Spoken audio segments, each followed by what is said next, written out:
वज़ीर आज़म शहबाज शरीफ से मुल्क भर की chamber of commerce and industries की आला क़यादत के वफ़द ने इस्लामाबाद में मुलाकात की और आइंदा बजट मुल्क की मजमूई मौशी तरक्की के हवाले से तजावीज़ पेश की। वज़ीर आज़म शहबाज शरीफ ने अपनी गुफ्तगू में कहा कि मुसलसल मेहनत से मईशत को इस्तेहकाम मिला है और उनकी हुकूमत तेज़ तर मौशी तरक्की के लिए कोशिशें जारी रखेगी। वज़ीर आज़म ने वफ़द को आगाह किया कि सनती तरक्की और पैदावार बढ़ाने के लिए आइंदा बजट में मज़ीद इक़दाम उठाएंगे। हिदायत की कि FBR को 15 जून तक टैक्स रिफंड के तमाम ज़ेर इल्तवा केसेस निपटाए। वज़ीर आज़म ने कहा कि एक्सपोर्ट रीफाइनेंस स्कीम की शरह जून 2027 तक 4.5% पर बरकरार रहेगी।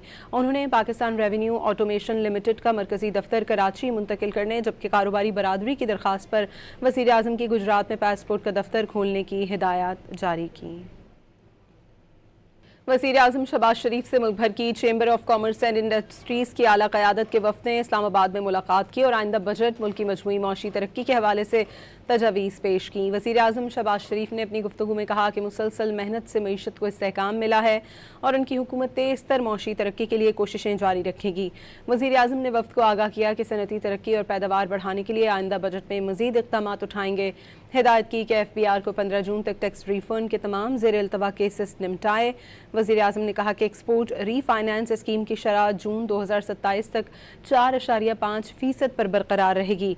उन्होंने पाकिस्तान रेवेन्यू ऑटोमेशन लिमिटेड का मरकजी दफ्तर कराची मुंतकिल करने जबकि कारोबारी बरादरी की दरख्वास्त पर वज़ीर आज़म की गुजरात में पासपोर्ट का दफ्तर खोलने की हिदायत जारी की।